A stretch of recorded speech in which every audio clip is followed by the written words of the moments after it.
Boa noite. Boa noite a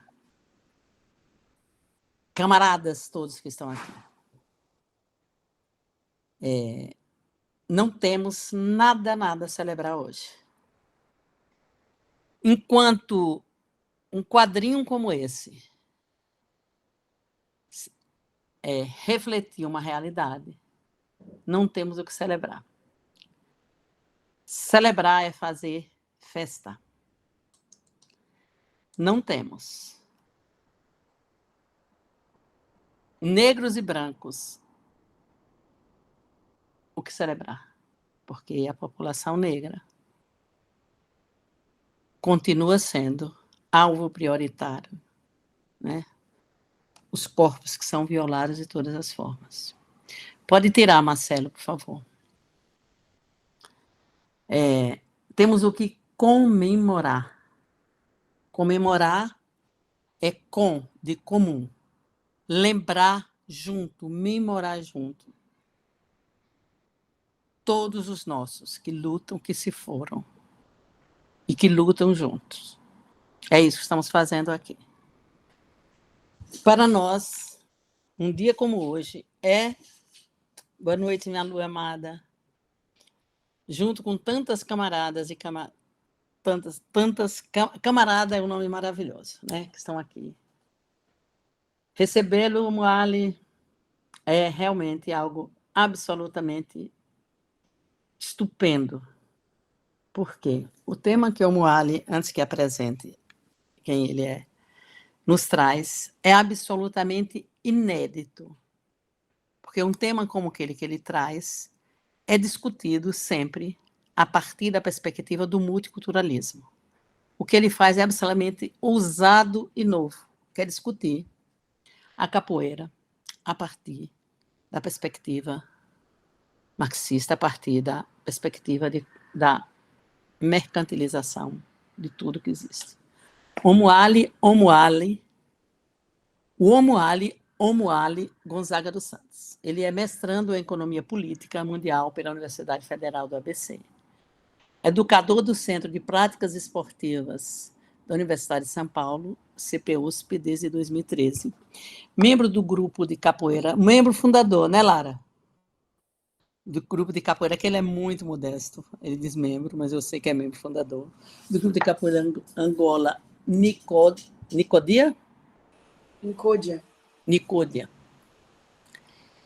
Ele tem um mestrado interrompido em Educação Física pela Universidade de São Paulo, possui graduação em Educação Física pela Faculdade de Educação Física de Santo André, em 2004, especialização em Fisiologia do Exercício pela Escola Paulista de Medicina, Unifesp, treinamento desportivo e treinamento personalizado, FEFISA, pós-graduação em Administração e Marketing Esportivo, MBA em Gestão Estratégica de Pessoa pela Universidade de Gama Filho, em 2010, tem experiência na área da Educação Física e Fisiologia do Exercício aplicado ao esporte e à capoeira.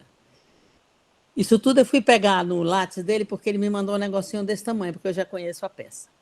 Estudos nas áreas de ciências sociais aplicada à questão dos trabalhadores negros e do sujeito social capoeira. Pesquisador nas temáticas mundo do trabalho, relações étnicos raciais, sociologia da cultura e produção cultural sobre o capitalismo. Interesse em estudos sobre as questões da formação histórica brasileira, com atenção à formação do negro e da classe trabalhadora negra no Brasil. Relações de raça e tópicos sobre o racismo aplicados à capoeira e à sociedade brasileira. Estudos sobre a mercadorização da cultura na sociedade capitalista. Omuali, muitíssimo obrigada da sua presença aqui. Como você sabe, tem 2 anos que eu sonho com isso. Chegou a hora. Muitíssimo obrigada. A palavra é sua, como todos sabem. Quando você terminar, você avisa. E para os que estão aqui pela primeira vez, se tiver invasão, a gente derruba e manda o link para todo mundo. Se cair por razões de Wi-Fi falho, a gente volta daqui a pouco. Para o Negrém, é uma honra imensa recebê-lo, Moali. Muitíssimo grata. Por favor, a palavra é sua. Boa noite para todo mundo. Eu queria primeiro agradecer a Teca e o Ivan, o Wagner que não está aqui, ao Negrém, por ter, na verdade, aberto essa porta, assim. Se eu estou voltando para a pós-graduação, é por incentivo e, inclusive, uma cobrança, né? Da Teca, do Ivan. Então, eu me sinto muito grato, na verdade, por vocês e por fazer parte, né, do Negrem. E agradecer mesmo por essa porta, agradecer a Lara, o Grupo Incúdia, porque esse é o nosso espaço de ação e de reflexão, né? É daí que saem os comichões, assim, de imaginar o que está acontecendo na capoeira, né? Agradecer a todo mundo que está presente. E o que eu vou apresentar, na verdade, é só um pedaço do que eu tenho estudado, da minha pesquisa de pós, que é, na verdade, uma crítica à sociedade capitalista, né? Eu trouxe um bolinho de papel aqui para ler e me guiar e não ficar falando e não deixar todo mundo muito cansado, assim. É a apresentação da pesquisa, mas não tira a importância de fato, né, de a gente estar organizado em outros meios, principalmente no dia de hoje, como a Teca falou, para quem é negro e filho de negros e negras, essa frase ela é muito comum, a gente que é negro cresceu ouvindo ela, né? Tomar cuidado de sair, tá com documento, olha para onde você vai e ficar tentando te achar para ver se você volta, né? Uma das críticas que eu tento fazer é que o capital e o capitalismo ele tira parte da agência dos produtores de capoeira, que somos nós, os capoeiristas, né? Os capoeiristas que eram originariamente negros, membros da classe trabalhadora e das classes mais empobrecidas, negros e brancos, mas negros escravizados, livres e libertos, assim. E tira a agência da gente capoeirista e transforma a capoeira numa produção para o lucro. Então é isso que eu estou tentando observar. O que eu tenho estudado é a produção da capoeira. No passar do tempo, com o passar do tempo, e quais transformações que acontecem nessa produção. A produção geral, né? Como a capoeira é produzida, como ela é circulada e distribuída e consumida pelas pessoas, né? A produção é um momento, mas é da produção geral, assim, como ela é produzida e como a gente consome, até o momento que a gente consome ela. Eu não vou tentar nem concluir, nem dar uma resposta, então não vai ter isso no final da apresentação. Eu acho que eu já abandonei essa tentativa de tentar dar resposta. O que eu quero mesmo na minha pesquisa, inclusive agora falar, é só mostrar fotos, assim, dos momentos históricos e quais as modificações que vão acontecendo nesse período de formação histórica, né? Obviamente eu tenho uma orientação política, se eu estou aqui no Negrem já diz qual é ela, né? Mas o que eu vou fazer é só mostrar essas fotos de cada momento da capoeira de uma forma bem resumida e bem rápida, assim. O que eu utilizo na minha pesquisa é o método materialista histórico dialético, ou seja, eu vou partir da capoeira pelo que eu observo. O concreto observado é um ponto de partida, é o concreto percebido, é o que eu vejo a capoeira do jeito que eu vejo, então isso é um concreto percebido, o que eu estou percebendo. Então eu vou me debruçar, vou aceitar, vou pesquisar e vou tentar entender o máximo possível das relações que estão acontecendo, e essas relações, inclusive, contraditórias, né? Pode ter um grupo fazendo uma coisa e um outro grupo fazendo uma coisa diferente, e todas elas compõem o mesmo objeto, que é a produção da capoeira agora. Então a pesquisa ela vai me dar um concreto construído.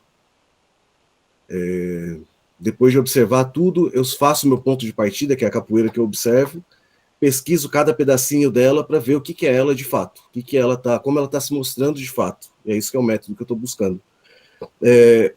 Levando sempre em consideração que a luta de classe na nossa sociedade ela é o motor da sociedade. Existem, de fato, classes que se apropriam do trabalho de outras pessoas, e pessoas que só têm o trabalho para dar. Então a luta de classe ela está posta, independente da gente querer ou conhecer ou não, né?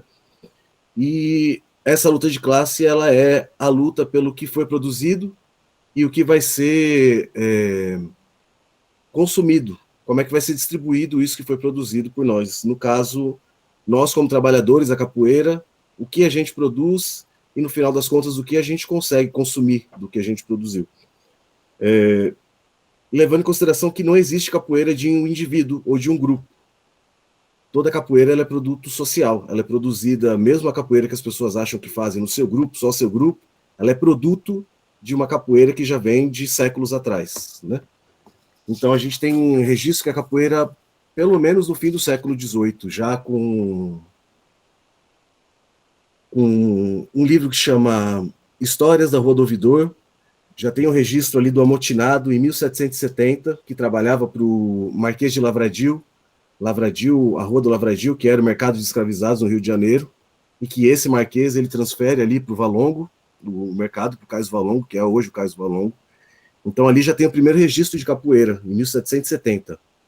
E depois, em 1789, com um escravizado mulato chamado Adão, no livro Crônicas do Rio Colonial. Então a capoeira já está ali sendo retratada pelo menos desde o fim do século XVIII, dos anos 1700, e retratando esses capoeiras, esses sujeitos que identificavam a capoeira é identificada pelos capoeiras como valentes, né? Pessoas valentes, assim. E ela vai ser, de verdade, começar a ser registrada a partir de 1808, quando a família real de Portugal vem para o Brasil fugindo de Napoleão. Então, quando a corte chega aqui no Brasil, vai se formando uma burocracia aqui no Brasil, e esses registros sobre a capoeira eles vão sendo feitos principalmente no Códice 403. Ele é um livro de registro de prisões, e ali nesse códice é que se registravam as prisões dos capoeiras, ou prisões por capoeira. Então a capoeira ela é retratada no século XIX, principalmente no início, como crime e contravenção. A gente sabe que a capoeira ela é registrada desse jeito porque ela é um produto do ócio e de organização do negro. Então, se ela é um produto de ócio, brinquedo e organização do negro, ela é contra o trabalho, ela é contra a produção. Então é por isso que ela é vista como uma contravenção. E ela não é tratada como a gente vê nas gravuras do Rugendas ou do Debré, que é um momento de brinquedo ali, né, que está acontecendo. Mas a capoeira ela é, desde o século XIX, uma prática política. Primeiro, de agregação dos negros, né, de diversas etnias e diversas nações, pessoas que vieram do mesmo porto ali, da mesma região. Ela é uma prática de acolhimento dos negros, que estão se acolhendo e se organizando entre si, e ela é uma prática de organização política. O que o Carlos Eugênio coloca no livro dele, Capoeira Escrava, é que os capoeiras eles eram seres políticos e entendiam o que estava acontecendo no entorno deles. E por isso que eles estavam se organizando. Então haviam conflitos entre os capoeiras, entre as maltas de capoeira. E isso é o que é registrado para a gente. O capoeira ele é colocado como um criminoso nato, como uma pessoa que já é predisposta ao crime exatamente por ser negro. Mas o que o próprio livro do Carlos Eugênio mostra é que esses negros eles estão, na verdade, disputando locais de trabalho. Então, quer dizer, eles estão no chafariz, ali no Rio de Janeiro, e o chafariz é o lugar por excelência de trabalho, onde os carregadores eles levam água ou carregam objetos, ou carregam pessoas de um lugar para o outro. Então, se chega um negro ou um grupo de capoeiras de outro lugar, de outra localidade, eles têm que defender aquela localidade para não perder o local de trabalho deles. Então, ao invés da narrativa de que o capoeira ele está ali brigando entre si porque ele é só um brigão e ele é um criminoso nato, a gente vai percebendo que eles estão brigando por sobrevivência e reprodução social, por uma condição de sobreviver. Mas nesse livro mesmo ele coloca que os capoeiras eles conseguiam perceber quando tinha um inimigo comum e eles conseguiam se juntar e baixar os conflitos entre eles para lutar contra o inimigo comum, por exemplo, que eles chamam de morcego, que eram os policiais da época, né? A capoeira no século XIX, eu vou passar isso bem rápido, ela teve participação em alguns momentos decisivos, como no levante dos mercenários, né, europeus, alemães estavam aqui, que tiveram problema com a administração da corte e foram chamados capoeiras ali para dar um jeito neles, né? Tem registro do levante dos malês, que é um levante que acontece na Bahia em 1835, que existem capoeiras que estão vindo da Bahia para o Rio de Janeiro, nesse período, né, islamizados e participantes, inclusive João José Reis, ele fala dessa relação entre capoeiristas islamizados e candomblecistas. Eu vi uma palestra agora na semana passada em Salvador que não existe relação entre capoeira e religião e blá, blá, blá, blá, blá, blá. mas na verdade existia um contato entre os negros, né? Se existia contato entre negros de nações distintas, de etnias distintas, obviamente existia essa troca, né? Eles também participaram da Guerra do Paraguai, ali em 1875, os Zuavos da Bahia, né? Eram pessoas que foram, obviamente, levados para a guerra de forma compulsória, para representar os senhores e os filhos dos senhores, né? E com a promessa de serem libertos. Então, eles tiveram participação em alguns momentos políticos, assim. Né? E na segunda metade do século XIX, já a partir de 1850, esses que estavam divididos em duas maltas principais, antes em várias, mas depois em duas principais, eles viraram capanga de político. Então, o Lima Barreto, no Brusundangas, ele relata uma dessas questões e fala, né, que um deles, que era capanga de um político, fazia isso porque precisava de um qualquer, né? Estavam fazendo isso por necessidade econômica. O que quebra bastante essa narrativa do negro da casa e o negro do eito, né? Será que realmente se havia escolha numa sociedade escravista entre você trabalhar no eito e você poder ter a possibilidade de ganhar o dinheiro ou de não morrer, né? Então, é muito importante fazer isso para não fazer essas divisões que tem e acontecem bastante, né? Existia ali uma necessidade de sobrevivência econômica e de reprodução social. O que se tem é que a capoeira, ela era, eu acho que isso é importante, uma prática do tempo livre do negro, do ócio, do brinquedo, de gente trabalhadora, de gente jovem, entre 15 e 35 anos, era a maioria deles, escravizados, livres e libertos, e na segunda metade do século XIX, quando o tráfico é proibido, né, europeus pobres também vão participando da prática da capoeira. Né? E era uma prática contra a sociedade escravista. Era uma prática organizativa e uma prática do ócio. Então, eu venho sustentando que a capoeira, sendo uma prática contra o trabalho, organizativa e participante do ócio, ela é majoritariamente contra o trabalho no século XIX. Ela é, ao mesmo tempo que ela organiza os trabalhadores, os capoeiras, eles eram trabalhadores, sejam escravizados, sejam libertos, escravizados de ganho, então eles estão se organizando ali no espaço, era uma prática de ócio, então era uma prática contra o trabalho compulsório, escravizado. Contra a sociedade de classe nascente escravista no Brasil e contra as explorações e a desigualdade. Eu acho que isso é uma coisa que já dá para ser afirmada, apesar das contradições, né? Existiam, por exemplo, capoeiristas que estavam ali na capangagem e capoeiristas que estavam ali, de fato, causando caos na cidade, né? Então, para mim, a capoeira era a negação do trabalho no interior da sociedade escravista. Já no fim do século XIX, dessas contradições todas, tiveram algumas organizações de negros, por exemplo, a Guarda Negra. A Guarda Negra, ela era um conjunto de negros monarquistas que, por acreditarem que era a monarquia que estava libertando eles, né, na abolição, eles tinham medo da república que ia ser instituída retornar eles para a condição de escravizado de trabalho compulsório. Então eles lutaram contra os republicanos e fizeram o maior inferno pós 1888 até a instituição da república. Né? O professor Matheus Gatto, inclusive, fala no livro dele o que aconteceu com os negros no 15 de novembro, no 16 de novembro, né? Que foram fuzilados ali por estarem fazendo a maior balbúrdia. Então tinham capoeiristas no meio desses negros, né? Os caifazes eram um grupo de negros que participavam no momento abolicionista, levavam negros para o quilombo de Jabaquara, em Santos, para serem levados para locais onde já não tinha mais escravidão. Inclusive tem registros de negros que estão mandados para fora do Brasil, mas para outros locais no Brasil onde eles já não são mais escravizados, né? E também essa própria movimentação dos negros no fim do século XIX, ela resulta no que a gente chama do Código de Repressão, no Código Penal de 1890, que vai criminalizar a vadiagem, né, os vadios e os capoeiras.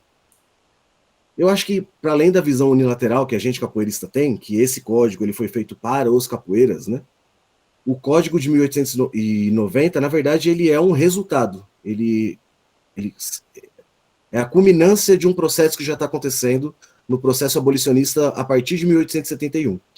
Então, a partir de 1871, tem um pesquisador que chama Paulo Terra, ele vai estudando quais foram as leis que foram colocadas. Então, primeiro, a lei do ventre livre. Então, o negro, se ele fosse nascido a partir daquela década, ele estaria livre. Mas ele teria que ficar pelo menos até os 8 anos de idade dele, junto com a mãe dele. E até os 21 anos dele, ele teria que trabalhar para pagar a dívida dele. Ou seja, né, ele não estaria liberto de verdade. E ele poderia ainda ter que trabalhar durante mais 3 anos depois.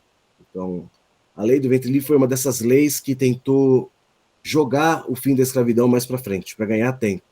Né?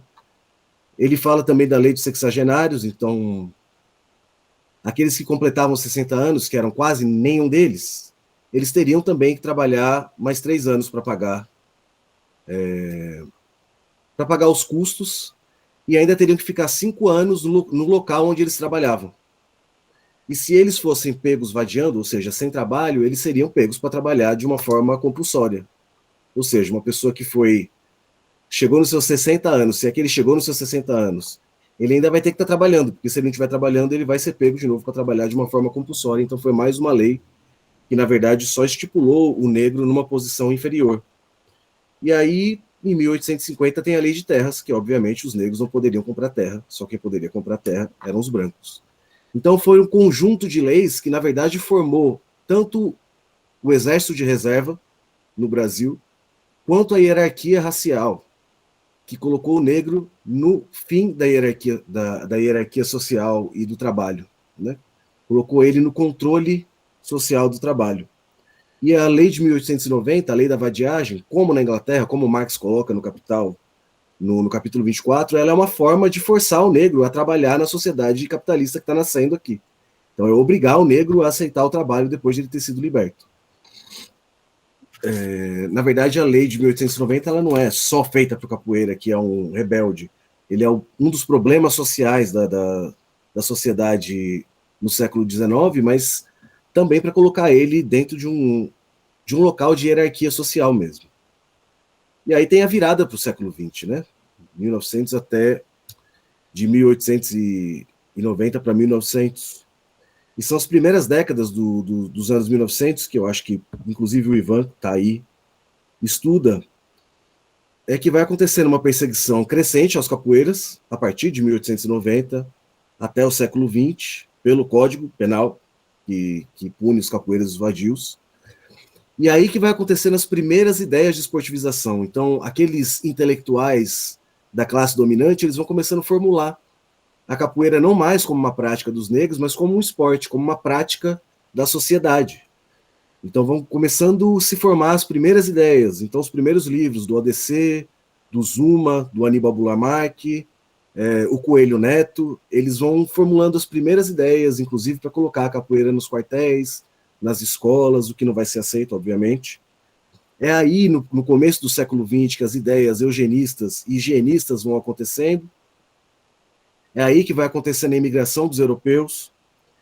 E é aí que vai começando a fermentar as ideias modernistas. Então é um conjunto de coisas que vai acontecendo para tirar a capoeira do sujeito negro, quer dizer, o capoeira é quem identifica a capoeira, e colocar a capoeira como uma prática, que obviamente se ela é uma prática, ela já não tem mais sujeito. Então agora ela passa a ser uma prática que invisibiliza, apaga o sujeito produtor. Ela é uma prática para a sociedade de bem, para a sociedade mais abastada que está ali e que pode começar a praticar. Então ali vão começando a aparecer os primeiros métodos de esportivização da capoeira, e é ali na ruptura que entra o Getúlio Vargas, né? Tudo isso está envolvido com a questão econômica.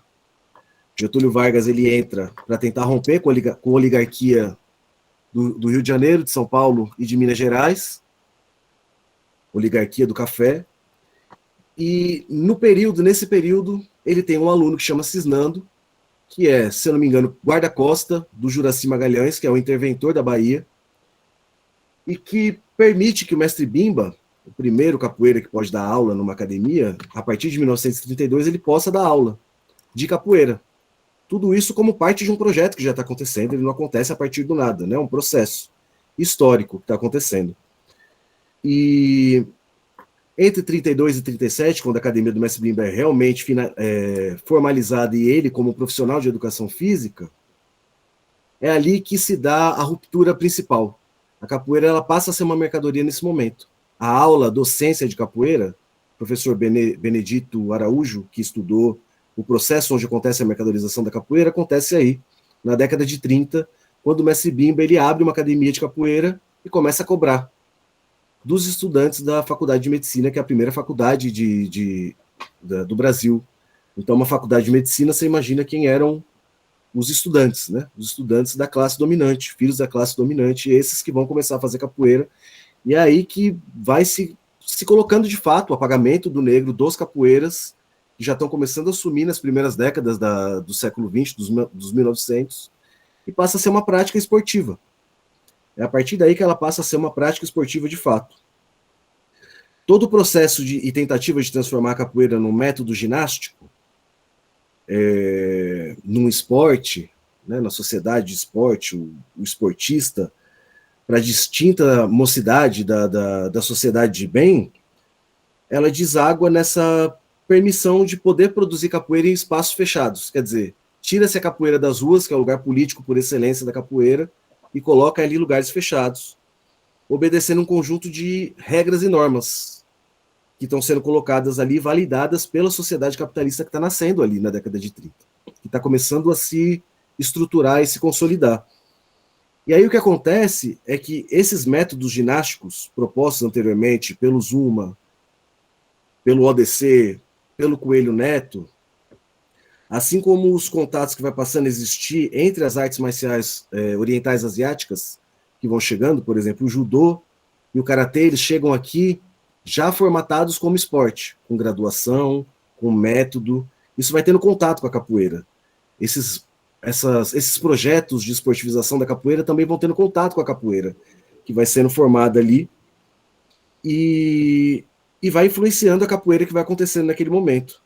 Então, a capoeira regional do Mestre Bimba, na década de 30, ela passa a ter um exame de admissão, um curso de iniciação, um processo de formatura, curso de especialização, um método de ensino, regra de conduta que era colocada ali para os praticantes, uma estrutura formal, e ela se volta para combate com outras artes marciais e para espetáculo. Né? As lutas elas eram feitas como espetáculo.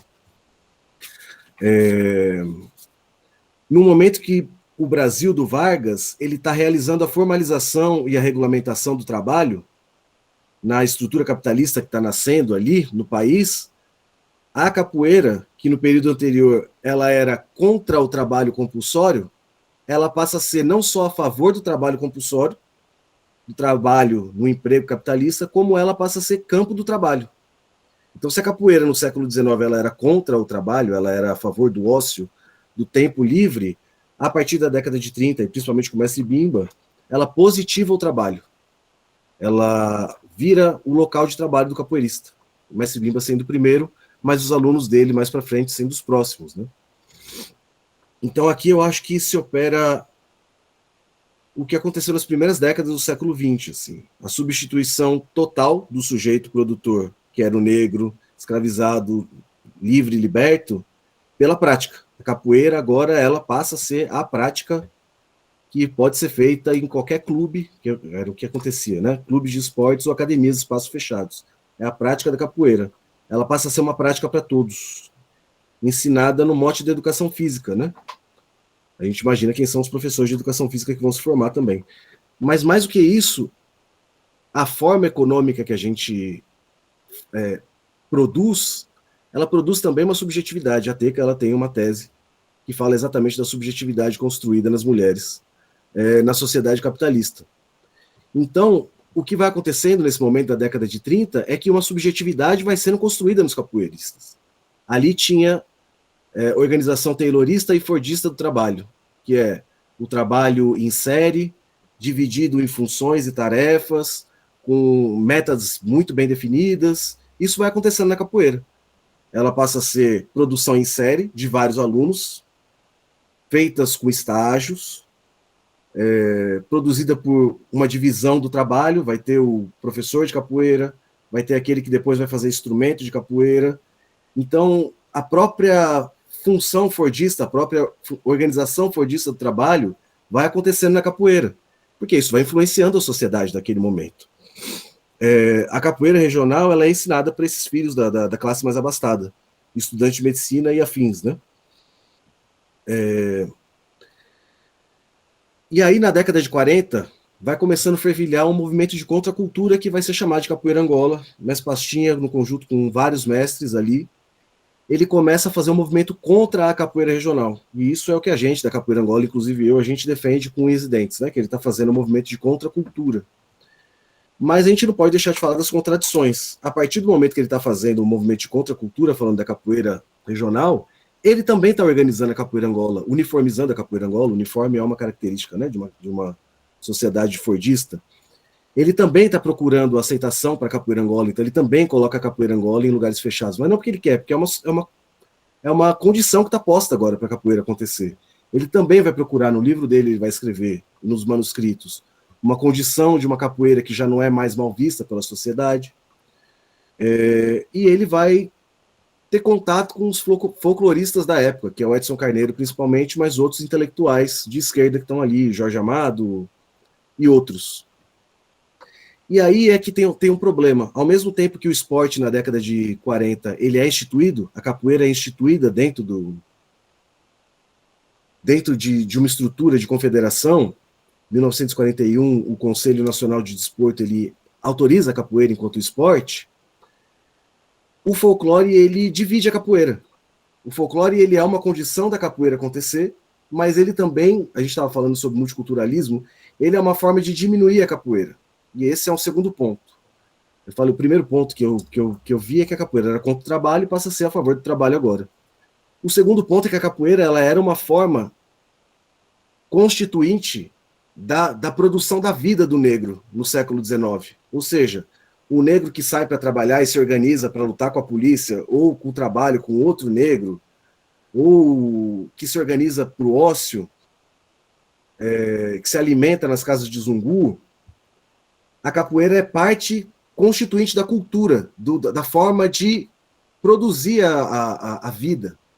O folclore ele é uma forma de dividir a cultura em pequenos pedaços. A comida do negro, a roupa do negro, a língua do negro, a prática corporal do negro. Então a capoeira ela passa a ser não a cultura de produção da vida, ela não está ligada mais à cultura da produção da vida do negro, e como uma prática, ela passa a ser uma prática folclórica. Então o folclore, ao mesmo tempo que permitiu que a capoeira acontecesse, como a formatação da capoeira como serviço, que é a aula, permitiu que a capoeira acontecesse, vai quebrando a capoeira em pedaços, vai recortando a capoeira. Então o folclore ele é essa parte, passa a ser a cultura. Então vão ter, a partir de agora, na década de 40, shows folclóricos de capoeira. O show folclórico ele vai se colocar como espetáculo. O espetáculo é uma mercadoria a ser comprada, né? As pessoas estão ali, elas pagam para participar daquele espetáculo. Então é mais uma forma de mercadoria fora a aula de capoeira. E o espetáculo ele se coloca junto com o turismo na Bahia. E o turismo é uma forma de mercadorização. A partir do momento que a gente coloca locais do mundo que vão ser visitados por algum diferencial que eles têm. E existe uma balança comercial. Quer dizer, vão ter locais do mundo que vão ser mais procurados, Europa, Estados Unidos, e vão ter lugares menos procurados. Quer dizer, ninguém pensa em visitar, sei lá, lugares do continente africano, ou lugares que você nunca ouviu falar. Então existe uma balança comercial acontecendo independente. Então quando a capoeira é colocada como folclore, ela se aprofunda no processo de mercadorização dela.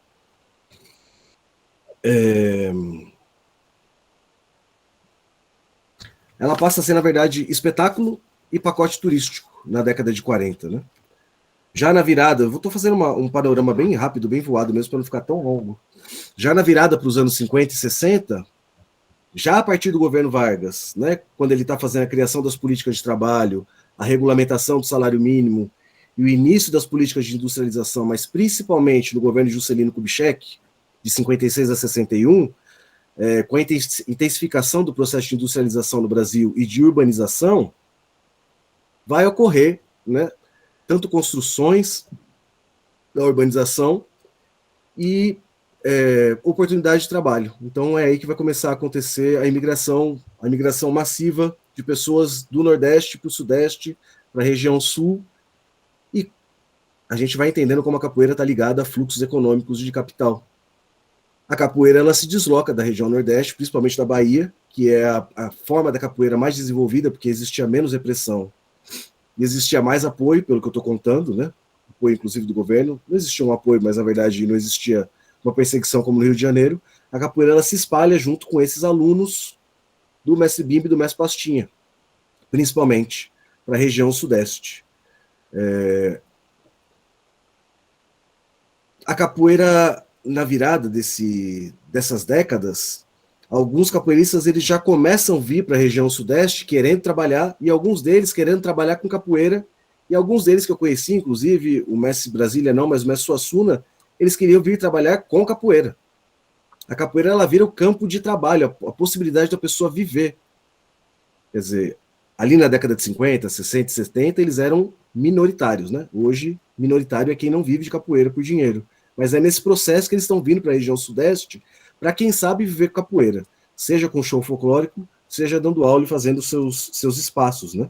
De capoeira, trabalhar talvez só capoeira. Então, o folclore, o turismo e o lazer, eles viram esferas, como eu falei, campos para capoeira e se mercadorizando. A capoeira que era só aula, agora ela pode ser show folclórico, ela pode ser espetáculo de diversas formas, e ela pode ser uma forma de turismo. Até hoje na Bahia, inclusive hoje, semana passada eu fui para um evento que é pago pelo poder público, inclusive para fortalecer o turismo de Salvador, né? Já que a capoeira é uma das formas de levar capital para Salvador. Né?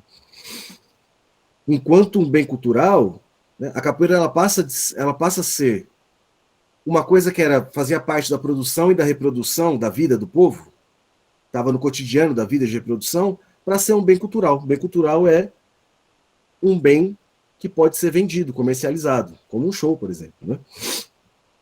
A docência, que são as aulas pagas, que é a mercadoria, a aula de capoeira, que é a primeira que transforma a capoeira em mercadoria, influenciada pelo Bimba, ela passa a ser generalizada, inclusive com outras formas mercadoria, né? Que são os shows, as apresentações, os grupos folclóricos.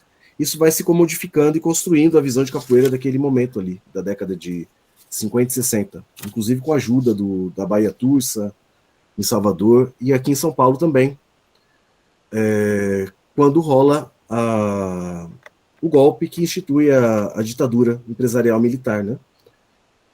Parte do esforço dos militares foi em conseguir colocar a capoeira, já docilizada e formatada, né, para o trabalho, ela foi paga para ser difundida pelo Brasil, como uma forma de disciplina do corpo, né? O esporte como uma forma de disciplina. Nesse processo da ditadura, vai se formatando a capoeira como uma forma regulamentada de esporte. Então, em 68 e 69 acontecem simpósios que vão regulamentando a capoeira como esporte. Esses simpósios eles são pagos pela FAB, pelas Forças Aéreas Brasileiras, né? Pelas Forças Armadas, que eram, obviamente, né, quem organizava o esporte no Brasil. É nesse processo que a primeira federação ela se forma. A Federação Paulista ela se forma em 72. 2 anos antes do mestre Bimba falecer, ele é trazido aqui para São Paulo para reconhecer 9 capoeiristas como aqueles que são os precursores da capoeira de São Paulo. E um deles era aluno dele e se tornou presidente da federação. Então a gente vai vendo que existe um processo, inclusive, de trazer o mestre Bimba, que está precisando de dinheiro naquele momento. Ele tem um vídeo que ele fala que ele vai para Goiânia por necessidade de finança. Eles utilizam ele para ganhar um esforço, para ganhar um apoio, para formar uma federação aqui que vai regulamentar a capoeira como um esporte. Né? Muitos mestres participaram desse simpósio, então a gente vê a contradição que está posta. Enquanto alguns são contra a regulamentação, inclusive hoje tem um movimento de regulamentação da profissão, outros lutaram a favor. Isso vai acontecer, é normal. Né? Vai acontecendo essa disseminação da capoeira como esporte na década de 60 e o entendimento que é um esporte competitivo. que é um germe da capoeira esporte espetáculo. Quer dizer, o esporte não é esporte por ser esporte, ele é esporte porque ele pode ser vendido. O espetáculo esportivo é a mercadoria do esporte. Então a capoeira ela passa a ser também uma mercadoria do espetáculo esportivo, e a gente vai configurando vários pedacinhos onde a capoeira é a mercadoria, onde ela se mercadoriza. A aula, o show folclórico, o espetáculo esportivo, que é a competição, o turismo. E aí já na década de 70, no mesmo período, né, vai começando o movimento de internacionalização da capoeira. Quer dizer, os primeiros capoeiristas vão saindo na década de 60 e 70, principalmente, nos grupos de dança e nos grupos folclóricos, para se apresentar no exterior, e eles vão ficando, abrindo escolas ou continuando com os grupos folclóricos deles, né? Então a mercadoria docência ela está ali e a mercadoria espetáculo está ali também acontecendo, né? E obviamente, se a gente vai pensando que a década de 70 é a década que tem a crise do petróleo acontecendo, a gente entende que o que os capoeiristas estão fazendo é a crise do petróleo, que também aqui no Brasil ela repica, né? Se tinha um movimento que era chamado milagre econômico aqui no Brasil, com a crise de 70, explode a dívida externa aqui no Brasil, né? Explode o desemprego no Brasil, e a gente vai entendendo porque capoeiristas vão saindo também. Eles estão atrás do fluxo de capital que está acontecendo nos Estados Unidos e na Europa. A capoeira ela não acontece a despeito da economia política, ela acontece com a economia política. A gente vai percebendo nessa década de 70 que é o início do toyotismo, é uma nova forma de organização do trabalho, de uma sociedade do conhecimento, e isso vai começando a entrar na capoeira, de uma forma lenta também. Se antes era o Fordismo, essa coisa em série, dura, a autoexploração neoliberal, ela vai começando a tomar conta da capoeira nesse período, a partir de 70 e 80. Então começa a gestão do neoliberalismo, principalmente no Chile, quando explode o golpe no Chile, mas já nos Estados Unidos, né? Vai acontecendo o fim do estado de bem-estar na Europa e o fim do milagre econômico aqui no Brasil, com uma inflação no céu e com a dívida lá no céu também, né? Com o arroxo salarial que aconteceu aqui na década de 70.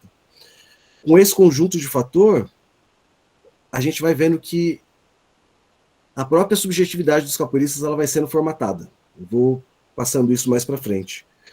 A desigualdade social crescente auxiliou a empurrar os capoeiristas para o Sudeste cada vez mais e para o exterior. E aí a gente pergunta se é uma escolha de fato, né, deles terem vindo para São Paulo e para o exterior, ou se tinham escolha, se tinham essa liberdade de escolha, né? Como o próprio Messi Bimba fala que ele não teve, porque ele foi para Goiânia por motivo de finança, né? A ditadura ela instituiu a capoeira como esporte e o esporte sem politização. Então, todo o esporte não podia falar de politização. Nas competições não pode falar de politização, porque o esporte não é um lugar de politização. O esporte é um lugar de você recuperar suas forças para o trabalho e se disciplinar para o trabalho. É uma forma de disciplinar o corpo para o trabalho. Então, a capoeira que vai sendo colocada nessa década, a gente vai vendo o que vai formando.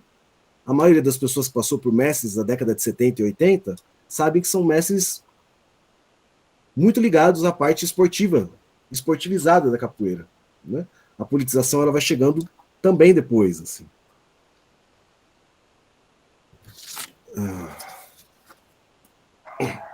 Já na virada da década de 90, já nos 80 e 90, quando vai começando o movimento de redemocratização depois da ditadura, a gente vai ver o neoliberalismo chegando no Brasil com o governo Collor e com o governo Fernando Henrique, né? Então a queda do Muro de Berlim, a queda do socialismo real da União Soviética, e o fim da Guerra Fria, eles vão influenciar, de certa forma, também o que vai acontecendo da capoeira.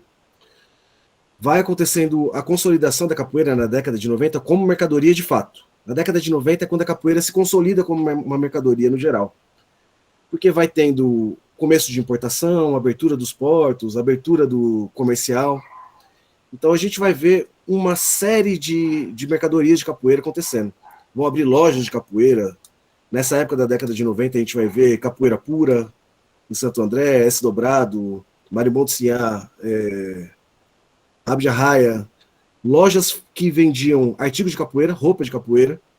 Só a gente vê a etiqueta e vê de onde as roupas eram, da onde os souvenirs de capoeira eram, da onde os CDs, os LPs, as fitas VHS, as fitas cassete. A capoeira ela vai se formatando num conjunto de outras mercadorias, que é o audiovisual, os documentários, as graduações, os souvenirs. A década de 90 é quando se consolida a capoeira como uma mercadoria de fato, formada por um conjunto de outras mercadorias, já num discurso de modernização total, né? O esporte, desde a década de 80 e 70, que estava se estruturando, agora começa a se procurar dentro das Olimpíadas. A federação ela começa, nessa época, a querer colocar a capoeira nas Olimpíadas. Esse é o sonho, capoeira olímpica. E na época que as Olimpíadas elas começam a se mercadorizar e se transformar em espetáculo para ser colocado nas televisões, né? De uma forma mais empresarial. Não mais estabelecida e ajudada pelos estados, mas pela iniciativa privada. Então é nesse momento que a capoeira tenta se encaixar a partir do pessoal das federações. Nesse momento, na década de 90, começa a aparecer games aqui. Então, quem como eu tem 40 e poucos anos, jogou Real Bolt, tinha o Bob Wilson, que era o capoeirista. Jogou Tekken, que tinha esqueci o nome dele. O Ed Gordo, que era capoeirista. Então, como existe uma abertura comercial, esses jogos que são soft power dos Estados Unidos, eles chegam aqui no Brasil, né, para serem a nossa forma de diversão e de conhecimento dos Estados Unidos, de aceitação. É natural a gente conhecer ruas dos Estados Unidos, bairros dos Estados Unidos, e não conhecer ruas ou bairros da China ou da Coreia. Então é uma forma de soft power entrando aqui no Brasil. O segundo momento é o cinema. O cinema é uma parte da indústria cultural. Quem também é da minha geração viu o Esporte Sangrento. É um filme que resistiu aqui no Brasil. E quando a gente ia para as academias lotadas na década de 90, a gente perguntava por que as pessoas estavam chegando, é porque elas tinham visto esse filme. Para quem não lembra, eu não ia falar isso, mas o Esporte Sangrento é um filme onde um militar americano, ele chega no Brasil e aprende capoeira na Amazônia, no meio da mata, Mestre Amém. Ele volta para os Estados Unidos e vai ensinar capoeira para um grupo de adolescentes de mau comportamento. E esses adolescentes, eles viram uns anjos, né, graças à capoeira. E eles vão lutar contra os traficantes ali nos Estados Unidos. E os traficantes eram ticanos, obviamente éramos nós, né, os latinos, que eram familiares desses estudantes. Ou seja, o cara veio aqui no Brasil aprender capoeira para ir para os Estados Unidos para lutar contra o tráfico dos latinos lá dentro dos Estados Unidos. A capoeira ela foi utilizada para isso. E foi aí que a gente entrou na capoeira. Muitos dos nossos entraram na capoeira. Isso é um exemplo de soft power, quer dizer, é utilizado para colocar os Estados Unidos numa posição elevada, inclusive diminuir a nossa própria cultura, né? Então, na década de 90 é quando tudo isso acontece. Os grupos de capoeira começam a gravar CD depois de CD, volume, volume, volume. A capoeira que era gravada com músicas de domínio público, ela começa a ser cantada pelos grupos. Os grupos começam a cantar o seu próprio grupo no CD. Eles começam a fazer, eu não vou cantar nenhuma delas, porque eu não quero me colocar em situação, porque depois vai ficar gravado. Mas é normal eles começarem a falar o nome do grupo e fazer alusão ao nome do grupo. Então, quer dizer, está se fazendo uma propaganda do nome do grupo naquele momento. É uma forma de luta pela fatia de mercado, de ser conhecido. Eles estavam formando discos de discos porque tinha consumo do outro lado, né? Só tem produção porque do outro lado tem consumo. É nesse momento que começa, principalmente na década de 90, o surgimento de grupos. E a gente tem que grupos de capoeira, antes eram associações de capoeira, escolas de capoeira, grupos são conglomerados de associações do mesmo grupo ou de grupos diferentes que se formam num formato parecido com franquia. Parecido com franquia, não é franquia, né? Pode-se pagar ou não uma taxa para a matriz, mas o grupo ele vai se formando conforme vai se formando o próprio mercado no Brasil naquele momento. E é isso que a gente tem que ir percebendo, que as coisas não acontecem de uma forma a partir do nada. A própria sociedade vai conformando a capoeira naquele momento também. Então a gente vai ver moda têxtil, que com certeza não era feita aqui no Brasil na época, e outras coisas tantas que eram feitas ali, como as competições, os festivais folclóricos que aconteciam ali, os workshops vão começando a aparecer, né? Para mim, a capoeira, nesse momento, ela, na década de 90, ela completa o movimento de comoditização, de mercadorização dela. Para mim, na década de 90 é quando ela consolida ela mesma enquanto mercadoria, quer dizer, nós capoeiristas, somos as pessoas, somos os agentes, né, que transformamos ela em mercadoria e conformamos um conjunto de outras mercadorias para serem vendidas junto com ela. Já não é mais só o serviço aula, mas é um conjunto de outros produtos que vão sendo colocados. A questão é, quem são os produtores dos CDs, dos LPs, das fitas VHS, do material em si, né? Não do material que é colocado dentro, das roupas, do têxtil, das revistas, dos jornais. Os capoeiristas não são majoritariamente os produtores. Os produtores são capitalistas que utilizam a capoeira para vender a sua mercadoria, né? Alinhada à capoeira, grudada à capoeira. E aí que acontece a virada para o século XXI. Estou acabando, você já deve estar de saco cheio já. O século XXI, os anos 2000, é quando vem a internet. A internet como promessa de democratização de acesso e do conhecimento, né?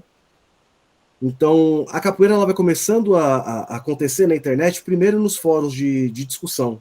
Tinha um fórum de discussão da educação física, chamava SEV, era da Unicamp, se não me engano. Mas tinha um que era do mestre Jerônimo. O mestre Jerônimo ele tinha um fórum que as pessoas falavam de vários assuntos de capoeira, de politização, da situação dos mestres do exterior, de questões problemáticas, assim, né? Então eram listas que vinham no e-mail, a gente preenchia, dava o enter e entrava no site dele. Eram listas de discussão de capoeira, aí que a capoeira entra. Ela entra, na verdade, como essa forma de democratização do acesso. Todo mundo agora pode falar, todo mundo agora pode opinar sobre, todo mundo pode discutir sobre capoeira. Vem o site o Portal da Capoeira, em 2004, e aí vem as redes sociais, né? Vem o Orkut, que tinham comunidades, e isso é estranho, né? Porque se forma comunidade no Orkut, tira-se a comunidade da rua e coloca a comunidade no interior das redes sociais. A gente se politiza dentro da rede social e sai do local onde a gente deveria estar, que eram nas ruas, na verdade, né? E ali tem discussões acontecendo. Faz parte dessa coisa do acesso à informação, do acesso ao conhecimento, né? E aí, quando vai formando Orkut, YouTube e o Facebook, a capoeira ela vai se transformando no que o Guy Debord ele vai chamar de sociedade espetáculo, uma sociedade mediada por imagem. A capoeira agora é foto e vídeo, né?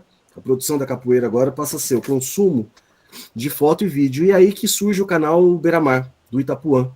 O canal Beira-Mar, quando ele foi criado primeiro para colocar os vídeos dele mesmo jogando capoeira. E depois teve um movimento que chamou Movimento Novo. Esse movimento novo eram capoeiristas jovens, a capoeira é de gente jovem, né? Que se reuniam para jogar capoeira. Eu lembro que na época não podia usar uniforme, não podia ter mestre de capoeira lá, e eles estavam ali para jogar capoeira, se divertir, e pegavam aquele vídeo e divulgavam, né? Só que eu acho que pouca gente, isso é o que as pessoas que são da capoeira lembram, mas eu acho que pouca gente lembra que para ter acesso a esses vídeos era necessário pagar o acesso. Tinha que se pagar o acesso para você poder ver esses vídeos. E é aí que começa a primeira vez que tem um acesso pago a um conteúdo. Vai se produzindo conteúdo de capoeira. O Itapuã é a primeira pessoa que faz isso. Depois ele tem um movimento que chama Capoeira que Roda, que é um grupo de capoeiristas que vão rodando rodas de capoeira em Salvador e, se eu não me engano, no Rio de Janeiro, agora não lembro mais. E vão sendo colocados ali, né? E aí tem um movimento que a gente conhece como Capoeira Sem Mestre, que na verdade é uma jogada de marketing para falar que os capoeiristas eles aprendiam de diversas formas antes, inclusive por livro. E é o início de uma venda de um método de capoeira, né? Então, esse primeiro portal, ele inclui a capoeira na internet, ele inclui a capoeira como mercadoria dentro da internet, né? Para ser produzido e disponibilizado via pagamento. E, obviamente, a gente vai entendendo que a própria formação da subjetividade dos capoeiristas naquele momento, ela vai começando a ser formada também ali naquele momento.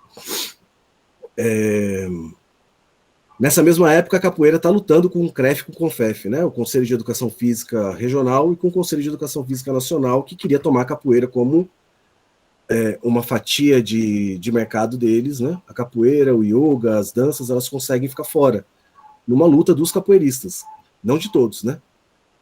Contraditoriamente, tiveram muitos mestres que fizeram curso nas universidades para poder dar aula de capoeira, e eu lembro de ter ouvido, inclusive, o presidente de federação falando que quem não fizesse, não se filiasse, não poderia ter a sua escola de capoeira. Então a gente vai entendendo como vai sendo conformado, né? A subjetividade desses capoeiristas naquele momento. E também naquele momento acontece o que a gente chama de patrimonialização da capoeira. A capoeira ela é conhecida como patrimônio imaterial cultural do Brasil pelo IFAM e pela Unesco mais tarde. Isso é o que a gente sabe. Ela é um patrimônio e começa a ter planos de salvaguarda. E o plano de salvaguarda é, por exemplo, ter aposentadoria para os mestres, condições melhores de trabalho. Tem um conjunto de ações de salvaguarda. O que a gente capoeirista não entende é o pano de fundo. As coisas têm sempre um pano de fundo, que é a relação real. A patrimonialização da capoeira é a formalização do turismo na capoeira. Transformar a capoeira num patrimônio na Bahia é aumentar o turismo na Bahia. É começar a colocar políticas públicas para a capoeira aparecer, para que alguém possa ganhar. Quer dizer, eu não estou falando que não deva ter ações de salvaguarda, o que eu estou falando é que a gente tem que entender a relação no completo, para a gente não ser pego, porque na situação de hoje, ninguém vai se aposentar. Então, se a gente não lutar para ter aposentadoria para todo mundo, não vai ter aposentadoria para os mestres. Se a gente não lutar para ter moradia para todo mundo, não vai adiantar lutar para pequenos espaços para os mestres, porque isso não vai ter. A gente não tem essa condição. Então, quanto mais a gente entende as relações que estão por trás, mais a gente entende como a gente pode lutar com capoeira. Mais para frente começa a ter uma competição chamada Red Bull Paranauê. Red Bull Paranauê, a gente já vê que a Red Bull é a empresa que está ali patrocinando a Red Bull Paranauê. Eu estou fazendo pequenas lacunas, né? Não estou falando da totalidade, eu não estou falando de tudo, eu estou tentando achar a totalidade das relações. Mas eu não vou conseguir falar de tudo, são várias lacunas. Mas o Red Bull Paranauê, ele é um espetáculo produzido para dar visibilidade para a marca Red Bull, obviamente, associada à juventude, que é quem vai consumir Red Bull, vai consumir tanto o espetáculo, né, quanto os produtos da Red Bull. É uma mistura de fundo público com o dinheiro da empresa, ou seja, a primeira edição tem uma notícia de jornal falando que a Prefeitura de Salvador pagou R$80 mil para acontecer. Ou seja, como é que vai ter salvaguarda para capoeira se o dinheiro do fundo público, que é social, é nosso, dos impostos, ele é utilizado para uma coisa individual, de uma empresa privada? Se a gente não questiona isso, a gente não acelera, não vai para frente, né? Ele usa um canal de visualização, que é na internet, ou seja, a Red Bull Paranauê faz uma competição que é um espetáculo esportivo e também adentra a internet para ser o canal de visualização dela, né? YouTube principalmente. E a gente vai, obviamente, problematizar que quem tem acesso à internet, inclusive nos dados de hoje, da SIC, do IBGE, muita gente no Brasil não tem acesso à banda larga de internet. Então a gente vai vendo quem vai conseguindo acessar, inclusive, o espetáculo esportivo Red Bull, principalmente quando ele começou em 2000 e... agora esqueci o ano. Talvez em 2017, agora não lembro. Existe uma desigualdade por nível de renda, de acesso, e por região. Por exemplo, a região Nordeste acessa muito menos que a região Sul e Norte, mas a região Nordeste é a meca da capoeira. Mas vai acessar muito menos a produção de capoeira do que o pessoal do Sul e do Sudeste. Outra coisa é que quem participou de todas as seletivas, de todas as edições do Red Bull Paranauê, foram pessoas da Bahia, de São Paulo e do Rio de Janeiro. Ou seja, não foram todas as pessoas que entraram na competição que ia ver quem era o capoeirista mais completo. Foram pessoas dos grandes centros econômicos do Brasil. Rio de Janeiro, São Paulo e Bahia, porque a competição é feita na Bahia. Então a gente já repara que a produção que é feita não é feita para todo mundo, de forma igual. O capoeirista mais completo do mundo, obviamente, ele vai ser ou de São Paulo, ou do Rio, ou da Bahia. E foi o que aconteceu em todas as edições. Formando uma forma hegemônica de capoeira. Qual vai ser a forma hegemônica de capoeira? A de São Paulo, a do Rio ou a da Bahia? Isso vai formatar a própria capoeira daqui para frente. A capoeira que vai ser feita não vai ser feita a capoeira de Santo Amaro da Purificação, na Bahia. A capoeira que vai ser feita e veiculada é a capoeira de São Paulo, do Rio ou da Bahia. Fora que isso já diminui a nossa capacidade de consumir outras formas de cultura. A gente vai entendendo a cultura como uma forma só. Eu não ia fazer isso, mas vou fazer um adendo. O Clóvis Moura e o Darcy Ribeiro, eles têm uma discussão muito interessante de cultura. Assimilação, sincretismo e aculturação. Quer dizer, quando duas culturas elas entram em contato, a gente acredita que a capoeira em contato com o game ou com o cinema, a capoeira ela vai crescer, como a capoeira com a Disney agora, com a série Capoeiras. Mas o que acontece é que aquela cultura que é considerada inferior, ela é tomada pela cultura superior. Quer dizer, esse sincretismo que acontece, a cultura superior ela toma e assimila. E a cultura é aquela cultura menor. Então a produção de capoeira que é feita, ela vai ser feita com esses elementos superiores hegemônicos.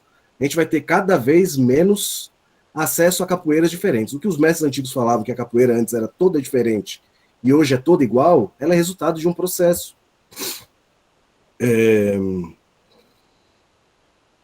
O fundo público que ele poderia ser utilizado para salvaguardar a capoeira, né, em diversas posições culturais diferentes, ele é utilizado para um evento esportivo. Né? E é utilizado para reforçar uma prática dos grandes centros, como eu estou falando aqui, que conseguem acessar esse fundo. Tem isso também, né? Não é todo mundo que consegue acessar um edital e acessar um fundo. É alguém que já tem condições de fazer um evento grande. Então, pode ser que não tenha um Red Bull Paranauê em Santa Maria da Purificação. Só tem em Salvador. Só tem em São Paulo. Isso vai conformando a capoeira que a gente faz. A capoeira que a gente faz, ela não é fruto do nada. Ela é fruto dessas disputas que a gente não está vendo e não está percebendo. Na pandemia, a gente vai ver que fortalece essa perspectiva e essa expectativa de ganhar dinheiro online. Porque ninguém mais podia produzir capoeira dando aula naquele momento da pandemia. Né? Então vai acontecendo live, vai acontecendo workshop online, aula online, palestra online, evento online. Parte dessas lives, e eu lembro disso no Instagram, elas buscavam monetização. Eu lembro que o Instagram ele fez, na época da pandemia, um selinho que você podia comprar. A pessoa estava lá fazendo a live e você comprava selos. E esse dinheiro ia para a pessoa e, obviamente, parte desse dinheiro ia para o Instagram. Então a gente está vendo a produção da capoeira sendo feita, parte da produção indo para o capoeirista, parte da produção indo para o produtor, que é o Instagram, né? O superchat no YouTube é isso, né? Quem recebe mais superchat vai ter mais visualização. Quem recebe esse dinheiro, parte desse superchat vai para o YouTube, parte desse superchat vai para o produtor. Então a gente vai entendendo que tem uma economia política da cultura, da informação e da comunicação. Isso é um campo de estudo. Economia política da cultura, da informação e da comunicação. A gente vai vendo que capoeiristas eles vão produzindo informação. A informação é a live, é a aula online, aqueles 30 segundinhos de movimento que ele faz ali para chamariz. Essa informação ela é transformada em dado e é colocado no interior da internet, do que a gente conhece, das plataformas. Os capoeiristas, além de produzir dado por vontade própria, ainda tem os seus dados expropriados, né? Todo mundo aqui tem que ter uma conta no Gmail e tem que colocar seu nome, seu CEP em várias coisas, né? Em vários sites, em vários locais. Esses dados, eles são levados aos centros, quer dizer, aos centros de tratamento, nos Estados Unidos, principalmente, né? As Big Techs, elas estão lá. Eles são tratados, esses dados que a gente manda, dado bruto, nosso nome, nosso consumo, o que a gente gosta de consumir, que horário a gente sai para pegar o Uber, e eles retornam para a gente como ações prontas, como conteúdo direcionado. Ou seja, vai um dado, que sou eu, fazendo meu movimento, e volta um dado para a Teca, mostrando exatamente o que ela quer consumir, que é o movimento com a roupa tal, com a estética tal, na praia. Quer dizer, vem o dado tratado. Tudo que foi expropriado de mim, volta para vocês e para mim, que somos consumidores e produtores, a gente é prosumidor, ao mesmo tempo que a gente está consumindo, a gente está produzindo, e junto com isso vem os anunciantes que sabem o que a gente quer consumir, a hora que a gente quer consumir, que produto a gente quer. Então, ao mesmo tempo que a gente está produzindo, a gente está sendo expropriado e está sendo dado de volta para a gente um padrão de consumo. a nossa subjetividade é colocada para o consumo, e a capoeira está sendo utilizada para isso. Volta para a gente como o que a gente quer assistir. Pode ser uma palestra de um mestre sabichão, ou pode ser um movimento acrobático daquele capoeirista mais talentoso. Vai vir para a gente o que a gente mais procura, né?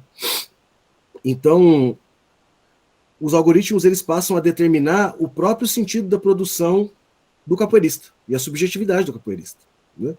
Se eu consumo uma coisa e vou consumindo mais aquela coisa, mais aquela coisa, mais aquela coisa, quer dizer, eu não estou mais produzindo o meu consumo ou o que eu gosto. O que eu gosto, na verdade, está sendo colocado para mim. E isso afeta a capoeira também.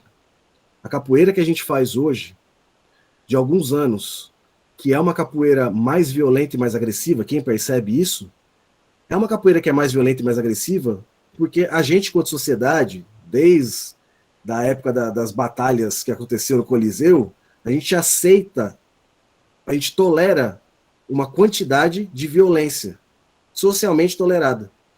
Aquela quantidade de violência socialmente tolerada é mandada para a gente, enviada para a gente, reenviada para a gente, e a gente vai naturalizando aquilo, quer dizer, a nossa própria subjetividade vai consumindo cada vez mais aquele mesmo conteúdo. E a produção ela vai ter que responder essa demanda, quer dizer, se todo mundo quer visualizar certo conteúdo e eu não produzir aquele conteúdo com aquela estética, com aquele tempo determinado, com aquele filtro determinado, as pessoas não vão consumir, o meu conteúdo não vai ser distribuído. Então o que eu vou ter que fazer é ainda fazer a minha prática de capoeira ser feita de acordo com a demanda. Então cada vez mais a capoeira ela vai sendo uma linha única, ela vai sendo cada vez mais parecida, inclusive as capoeiras que deveriam ser diferentes.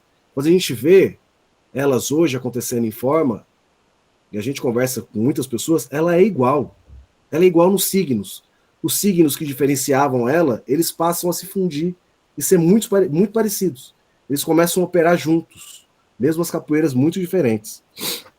E aí, para ir terminando, senão eu vou matar todo mundo aqui, tem o VMB. O VMB, Volta do Mundo Bambas, é uma competição, como o Red Bull Paranauê, que vem acontecendo agora, só que com um apelo maior.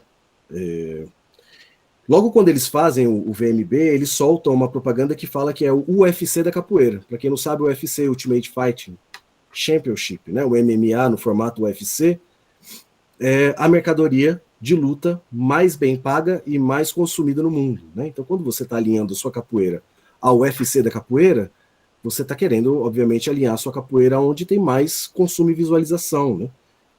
E eu lembro que o produtor ele falou que ele se embasava no BJJ Stars. Para quem não conhece, o BJJ Stars é uma competição de jiu-jitsu que paga prêmios milionários para aquelas estrelas de jiu-jitsu que vão competir.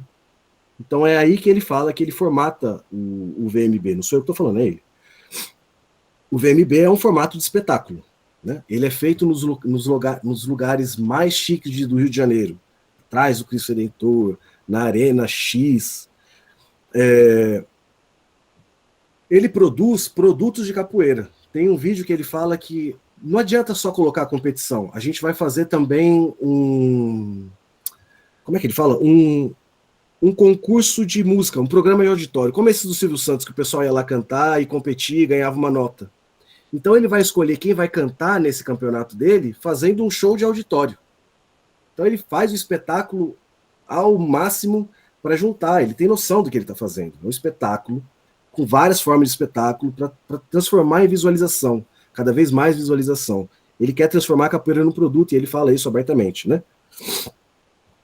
E aí, essa competição, ela toma violência socialmente aceita como forma de engajamento. Essa coisa de mudança de subjetividade. Quem assistiu alguma dessas edições viu que teve um capoeirista, que a gente conhece muito bem, que nocauteou o outro. Nocaute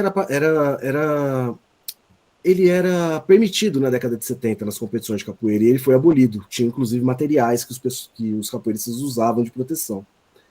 E eu lembro quando esse capoeirista nocauteou o outro, ele ficou meio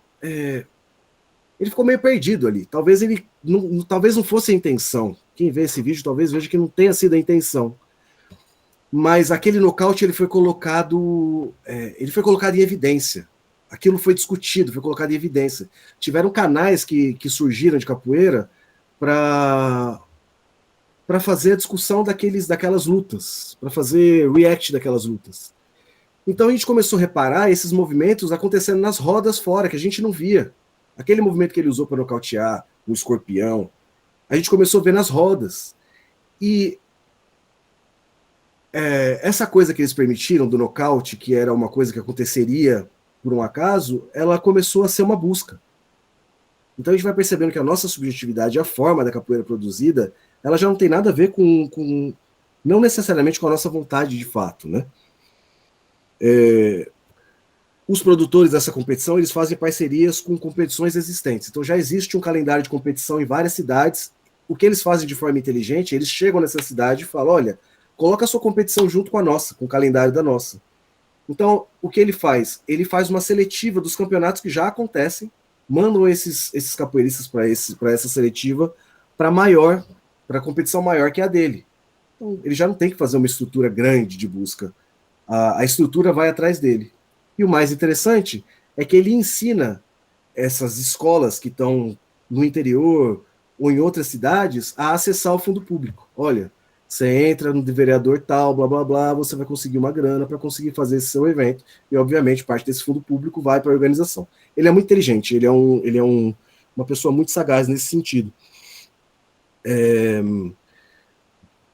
O evento principal, ele faz uma coisa que as outras competições dos outros anos não faziam, que eu acho que é uma coisa muito do nosso tempo. Ele oferece uma quantidade de dinheiro, né? Então eles colocam lá, VMB 50k. Você sabe que os prêmios que vão ser distribuídos são 50 mil reais. Que competição que faz isso na capoeira? Nenhuma. Mas mais do que isso, eu acho que o que eles acertam, eles colocam o capoeirista em destaque. Nas competições anteriores, a Federação Paulista, por exemplo, era a produtora do espetáculo. Então a competição era da federação. Os atletas, eles eram meras peças, eles eram atletas. O VMB, ele coloca o capoeirista, o nome do capoeirista na camiseta, ele coloca o sujeito como destaque. Então ele consegue fazer essa coisa meio narcisista que a gente tem do nosso momento. E é por isso que a subjetividade da gente vai sendo modificada sem a gente saber, e traz exatamente o que essas pessoas estão buscando, que é uma visibilidade para poder ganhar mais seguidores nas redes sociais, e uma vitrine para eles conseguirem trabalhar e conseguirem divulgar o trabalho deles. Então, nesse ponto, ele é inteligente. Eu estou dando uma dica, na verdade, para as outras organizações que não fazem isso, quem sabe fazerem isso e darem um passo para frente. E essa organização, ela faz um ambiente de formação de profissionais. Ou seja, ela acha que não cabe mais tanto professor de capoeira, não tem mais tanto professor porque não tem tanto aluno. Mas tem um campo de trabalho que é o atleta, o preparador do atleta, o técnico do atleta e o ritmista. Então, eles fazem cursos pagos para essas pessoas se formarem técnicas, preparadores, árbitros e ritmistas. Tem um pagamento de ingresso, se você quiser ver ao vivo. Agora, pelo que eu vi, era gratuito pelo Simpla, mas no começo tinha pagamento de ingresso, se você quisesse ver ao vivo, ou pagamento pay-per-view. Inclusive, eles conseguiram um contato com uma TV fechada. Então, a gente já sabe, pela pesquisa de hoje do IBGE, mas de 2023, que não são todas as pessoas no Brasil que têm acesso à internet como a gente. Acesso à internet fora do Wi-Fi, pacote de dados, que você consegue ver uma competição de 3 horas. TV fechada, menos ainda, gente paga. Né? A gente não tem que pensar no Rio de Janeiro, em São Paulo, no grande centro. A gente está pensando no Brasil expandido. Então a gente vai vendo quem vai acessar essa capoeira, na verdade. Né? Poucas pessoas vão acessar. Talvez muitas pessoas, mas 60 mil pessoas num ambiente de 220 milhões de pessoas é pouca gente, né? Então a gente vai vendo uma desigualdade de acesso dessa produção, né? A gente produz, mas quem está acessando? Quem está acessando são essas plataformas onde estão esses eventos acontecendo, mas os próprios capoeiras não estão acessando tanto assim. E já tem edições internacionais acontecendo. Obviamente, essas edições não acontecem na Coreia, não acontecem na China, elas acontecem na Europa e nos Estados Unidos. A capoeira, ela busca o fluxo de capital. Os profissionais de capoeira, eles buscam onde o dinheiro está. Então, novamente, né, nesse momento, eles estão procurando o de sempre, os Estados Unidos e o continente europeu. Então, esse capoeirista, esse indivíduo, ele usa esses eventos como vitrine, para fortalecer o nome e a marca dele mesmo. Então, hoje a gente sabe que quem tem mais seguidores nas redes sociais pode não ter formação nenhuma, mas ele vai ter mais destaque. E ele utiliza essa própria marca, fortalecimento da marca dele, para continuar viajando, para dar workshop, para dar aula, para dar palestra. Palestra é uma. A gente acha que palestra política, politizante, às vezes é transformadora. Quando ela está atrás de dinheiro, ela é uma mercadoria também. Eles vão fazer evento, eles vão fazer show e eles também vão dar aula. E se eles puderem, eles também vão abrir uma filial. Então, o ciclo ele só continua tendo a internet como forma. Na verdade, toda a produção da capoeira ela está sendo jogada para dentro da internet. A internet, na verdade, é um meio de publicidade, mas a produção em si da capoeira, com a extração de dados, ela está sendo jogada. Então, a gente vai ver o crescimento das redes de aula, evento, workshop, show, palestra, venda de roupa, tudo isso acontece no interior das redes sociais hoje, né? Os vídeos que a gente antes comprava em VHS, em DVD, eles estão hoje no YouTube, para monetização. A gente coloca lá para tentar ganhar alguns centavos ou para divulgar nossa marca. O áudio que a gente gravava em CD, LP, fita cassete, hoje eles estão no streaming. Eles estão no YouTube Music, eles estão no Spotify, pagando centavos de dólares, mas ainda assim divulgando o nome desses capoeiristas no mundo. E eu não estou falando que é bom ou ruim, eu estou falando o que está acontecendo. As roupas, instrumentos, né? Tem produtores de roupa que coloca sua roupa direto ali, mecaniza a venda da roupa que faz, né? E usa as redes para divulgar os instrumentos e mandar via DHL, via outras, né, logísticas. A gente vai percebendo aonde vai sendo a produção. Quer dizer, eu produzo o instrumento, eu compro material, eu mando pela DHL, que dá um nhaque em uma parte da minha produção para mandar para lá. Então, quer dizer, a produção da capoeira ela é tomada por outras esferas do capital, até sem a gente perceber. As aulas são online, né? Hoje tem aula online, inclusive hoje, depois da pandemia, então está dentro da internet, né? E a divulgação dos vídeos, dos cursos, com certeza são feitos hoje dentro da internet. Então, a produção que era feita fora, hoje é feita dentro. A organização que era feita fora, hoje é feita dentro. Mas a gente também tem que pensar que ainda hoje tem capoeiristas imigrantes. O que eu tenho estudado é que parte desses capoeiristas que estão lá fora, migrando para conseguir dar aula de capoeiros que estão morando lá, eles trabalham em trabalhos precários, que, obviamente, a população do lugar não trabalha. Então, para quem como eu lê teoria marxista da dependência, a gente sabe que tem ali tanto uma superexploração da força de trabalho dessas pessoas, como, de fato, um pagamento muito abaixo do valor da força de trabalho dessas pessoas, né? Enquanto os trabalhadores do país, eles ganham, os capoeiristas eles têm que trabalhar na capoeira e ainda têm que trabalhar em alguma outra coisa, como um subemprego, para conseguir sobreviver. E ainda assim eles estão buscando fluxo de capital, pode ser que esteja melhor que aqui no Brasil, né? No Brasil desindustrializado que a gente vive hoje, né, se não tem indústria, o que sobe é serviço. Então vai ter gente vendendo doce, vai ter gente fazendo hotelaria, vai ter gente vendendo curso, vai ter gente... E a capoeira é um serviço, a aula é um serviço. A capoeira, ela, na verdade, ela é um mero serviço hoje, né? Ela é um produto também dentro das plataformas, ela é dado. Ela se transforma em dado e ela é tomada por alguém, né? Enquanto os engenheiros das plataformas, esses que programam os algoritmos, eles não são, na maioria, os capoeiristas que a gente conhece. Eles estão nos centros hegemônicos, principalmente nos Estados Unidos, produzindo os algoritmos que formatam o que a gente vai consumir, né? Então, enquanto os influencers eles são prosumidores, produtores e consumidores, né? Produz dado e recebe a tendência já pronta do que vai consumir, a gente deixa a capoeira na mão de 5 big techs, que são quem determinam o tempo que a capoeira vai acontecer em cada vídeo, o formato que a capoeira vai acontecer em cada vídeo, o filtro que a capoeira vai acontecer, a violência que ela vai ser aceita ou não.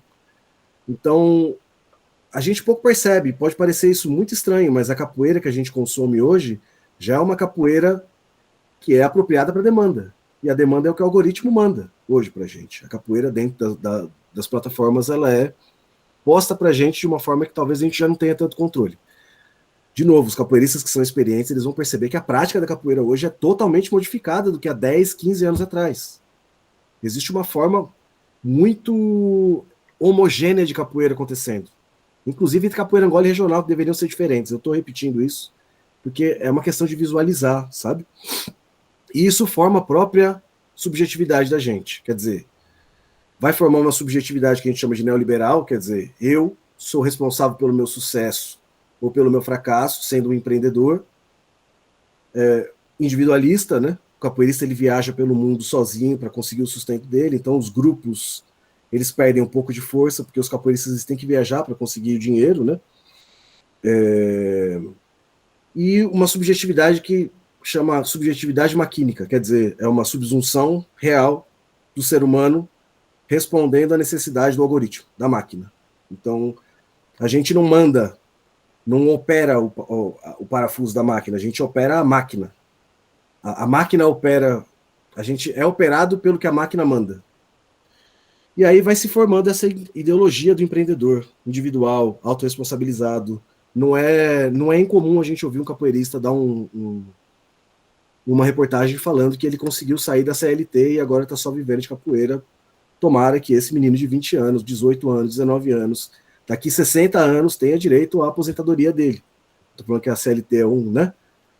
Mas é um direito trabalhista conquistado a duras penas na década de 40, né? Então a própria subjetividade da gente ela vai sendo formulada hoje, e a capoeira ela é utilizada como instrumento para isso. Então a capoeira do século XXI, para mim, ela deixou de ser movimento de contestação política. Esse Mike Fisher, que eu esqueci o nome do livro dele, Realismo Capitalista, que ele fala que inclusive as lutas políticas elas são utilizadas de forma para ser mercadorizadas, né? Essa contestação política que a gente vê na capoeira, ela tem muito pouca ação e muito pouca contestação à ordem, até porque não entende a ordem. Ela é só mediada por espetáculo, por imagem mesmo, assim. Eu vou lá e faço um protesto na rede, na internet, num vídeo. A capoeira desse século ela deixou de ser uma mercadoria docência, né? E um conjunto de outros produtos e serviços, como na década de 90, e ela é só um campo do trabalho hoje. Quer dizer, é uma reversão total. Se ela era contra o trabalho e ela se transforma em uma mercadoria fragmentada em diversas mercadorias, agora ela é um mero campo do trabalho, um lugar onde a gente vai trabalhar. Então eu posso ir para Salvador, como eu fui na semana passada, dar uma caminhada entre o centro histórico e a Barra e ver várias ações de capoeira acontecendo no Museu de Arte da Bahia, em outros espaços, e nada disso tem nenhuma ligação com nada. São pessoas fazendo grupos de capoeira, fazendo apresentações de capoeira. Ela é um campo de trabalho, ela não tem função social, a não ser, obviamente, a sobrevivência e a reprodução social daquelas pessoas que estão fazendo, né? E como a subjetividade ela é moldada socialmente, mesmo aqueles que pensam que estão fazendo diferente, não, mas eu estou fazendo diferente. Quer dizer, para ser aceito, se a minha capoeira é aceita pela média da sociedade, quer dizer que eu estou fazendo igual à média da sociedade.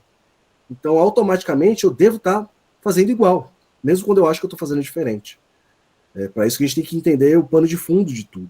Eu lembro que um texto que eu fiz, agora eu estou acabando de verdade, que eu acho que a Teca gostou, que o título era Capoeira não é jogo de xadrez, a capoeira é um jogo de squash. Que a gente ouve dos mestres que a capoeira ela é um jogo de xadrez, né? Você joga, você coloca ali a posição estratégica. E o jogo de xadrez, ele quer o fim, ele quer a vitória. E a gente sempre ouve dos mestres que não tem vitória na capoeira, né? Eu tinha falado que o jogo de squash, ele é um jogo que ele é melhor quando ele dura mais tempo. Quando os parceiros conseguem fazer a bolinha ficar ali mais tempo rolando, né? Então, ao mesmo tempo que a capoeira hoje, ela está dentro das redes sociais, sendo tomada pelas redes sociais, ainda assim tem nela um germen de uma força muito grande que é, se todo mundo está dentro da mesma empresa ou 5 empresas, quer dizer que seria muito mais fácil a gente conseguir se organizar para nesses canais, essas 5 big techs aqui, fazer de fato uma capoeira que a gente discutisse e tivesse uma forma crítica de verdade, e que a gente retomasse essa ação política da capoeira, né? Mas isso a gente sabe que só vai acontecer quando as pessoas tiverem condições, né, necessárias aí para sobreviver e não depender dela. Mas ainda assim fica a utopia de a gente conseguir fazer uma organização e utilizar, inclusive, essas redes como ferramenta. Obrigado, gente. Olha para